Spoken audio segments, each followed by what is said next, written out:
I see. And then he went Sheik. So this is gonna be a very early elimination. Whoever this to be quite like JJ getting dead last and top player 2. Either one of these players getting 9th. I mean 9th is I would say 9th is kind of expected from Big Mac, but not Tyroy. Sometimes, but not like all the time. Like that upset against Atada really hurt him, and now Atada is just taking that momentum and just going for it. This kid, Big Mac, I don't know their record against these players. I'm assuming in the future we might see like an upgrade in UR as far as like the layout and views, like seeing like records between players. But we started on Lilat. I mean, Tyroy's been going to Lilat a lot. He seems comfortable on it. Referencing that earlier Atada set, he was doing fine on it. He just got killed really early on it, and then he switched off. But I think that this stage is going to work really well for Bayonetta compared to Sheik, just because of these combos and the coverage on the platforms. But it's not going to be bad for Sheik either. No, it's not. So Big Man's a pretty good start. But playing a very bait-heavy game, he's sitting there waiting to Tyro throws that move. Whoa, that was a very smart spot dodge. Yeah. And that comes with knowing your character and knowing what will punish. And one of Zero's biggest advices, and my advice to a lot of players, is to understand your character to the maximum if you want to do the best you could, and understand all as much matches as possible. Like right there, after Big Mac got that, I think it was a falling me. I don't remember, but this is it. Oh no, yeah. I mean, you can't really predict that, but before that, I think he had a falling there, and then he tried to grab him immediately afterwards, and he tried to dash attack him, but then Tyroy did a spot dodge. And if he knew that he probably had time to spot dodge, he wouldn't have got punished there. So it's good to know as much as possible, and that's why Void is like so strong as a Sheik player, because he just labs and labs and labs and just knows everything. I mean, obviously, knowing things is strictly better than not knowing things. Yeah, exactly. But it's super important. He's forward tilting Tyroy's shield, and twice he's been nice at 16%. Like twice he got hit by up B out of shield. That was a good down smash, but I do like the down smash just because I don't see Sheiks in Smash 4 using it that much, and it catches people off guard like that. Yeah, it does. And he dropped the shield. He wasn't expecting it. He was trying to power shield it. But it still doesn't really kill until like 160. Again, if he knew the spacing of that, like Big Mac is like, even though I wouldn't say Big Mac's inexperienced, but like Tyroy is showing better experience in the Sheik matchup than Big Mac is showing in the Bayonetta matchup. Sometimes if something's not going to hit and you know it's not going to hit, don't go for it. Like, because then you will like this happens. So you got to be careful with that.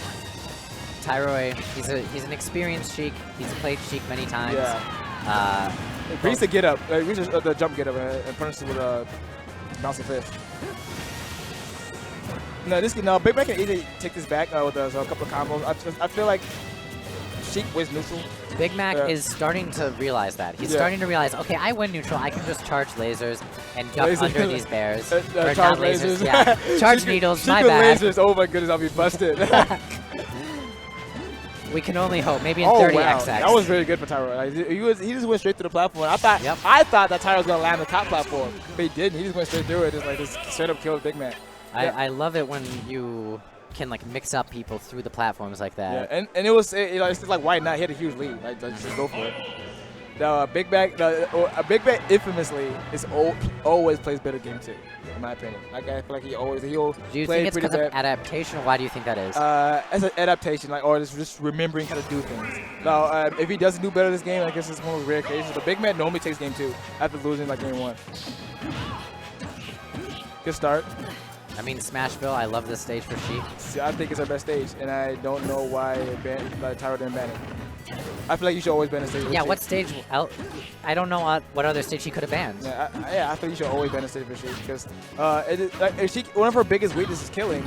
This stage helps her with that problem. Yeah, with those side blast zones. And the tactic platform, like carrying like the fairs, it's a bouncing fairs on stage. It's a very close, but now that one down B would do it, or the side B would do it. Now he's catching up. I love when Tyro uses his Nair. He does this consistently. He uses the Nair to fade back and keep applying pressure, but then Nair is so safe when he lands with it, he can immediately up B again after it. And that's what he did. He did that, and he baited Big Mac into trying to punish him, and he got that kill. He actually died from force field. Again, I got upset several times. Or maybe, I guess the easiest as a commentator to see it like through like a fly on the wall. But because I've had problems with I'll play a tournament match and I'm like, why did I do that? I think Big Man is just, he's not. It's really hard to do this, but you got to focus. It was the best way to play and improve and adapt. But Tyroy is doing big damage and big conversions from the save. Oh, no. Oh, that's it? No, okay. We're not dying at 40. Yeah, he just flew off the side. That's going to do it. Yeah, on Smash, but it wouldn't kill any other stage. Nope. If it was any other stage, maybe Town and City, but like, I feel like this was not a. He should have banned this stage. But yeah, Tyroy has to be careful. He's like a little more safer. He's approaching with these spares, and he needs to.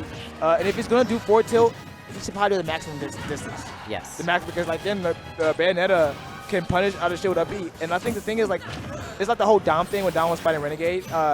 Sheik can, most characters can't punish Sheik's forward tilt on shield, if they power shield. She can just get away with it. But Bayonetta can with that. Big damage, up B, that's dead. Or not. I thought he went for the up B. No, up air. Forward throw, right throw, but no rage. Yeah, Doesn't get the Big snipe. Mac has to heal the client. Okay. Yeah, I think he's about Tyroy enough to know that Tyroy always goes for those ledge trump bears. Like, always goes for it.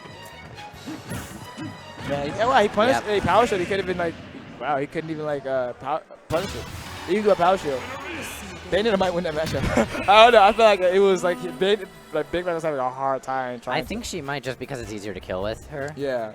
But I just don't know what Big Mac was thinking, what was going through his head there, because there were so many times he was doing forward tilt really, really close in his face and then up B out of shield. Yeah, like, it kept happening. I feel like Big Mac just needs to play a little bit more campier in that match. But I definitely empathize with players. Like, I've been in games where I watch the VOD and I'm like, what was I thinking? Why would I do that? I know this matchup. I know I shouldn't be doing that in neutral. I know that's not real, but sometimes your brain just turns off. Yeah, you play, it's like really hard to detach yourself. Sometimes it just happens naturally. Sometimes people adapt subconsciously and they don't really like know when you're adapting. It's that mentality, that flow of kind of disengaging and just seeing what's going on.